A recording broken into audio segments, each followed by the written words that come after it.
রমজানের প্রস্তুতির জন্য 11টি প্রস্তুতির কথা আমি আপনাদেরকে শোনাতে চাই।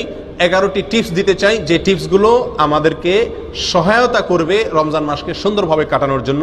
যেই উদ্দেশ্যে আল্লাহ তাআলা রমজান দিয়েছেন, যে উদ্দেশ্যে আল্লাহ তাআলা সিয়াম দিয়েছেন, তাকওয়ার পথে আমরা অগ্রসর হওয়ার জন্য এই 11টি পরামর্শ ইনশাআল্লাহ আমাদের কাজে আসবে।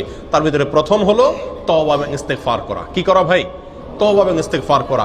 কেউ যদি আল্লাহর কাঠগড়ার আসামি থাকেন, আগে থেকে তার নামে মামলা হয়ে থাকে, আগে থেকে তিনি দাগী আসামি হয়ে থাকেন, তাহলে নতুন করে আল্লাহর পক্ষ থেকে কোনো নেক আমলের তৌফিক তার জন্য পাওয়া একটু কঠিন।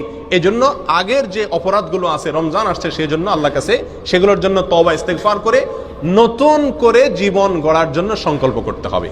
নতুন করে রমজান আসছে, আমাকে নতুনভাবে ঘুরে দাঁড়াতে হবে, সেজন্য পিছনের সমস্ত খাতা মুছে ফেলতে হবে, পেছনের সমস্ত গুনাহ খাতার জন্য আল্লাহর কাছে মাপ চাইতে হবে, নতুন জীবন গড়তে হবে, জীবনে মোড় ঘুরাতে হবে, তওবা এবং ইস্তেগফার করতে হবে। করবো তো ইনশাআল্লাহ? এখন থেকে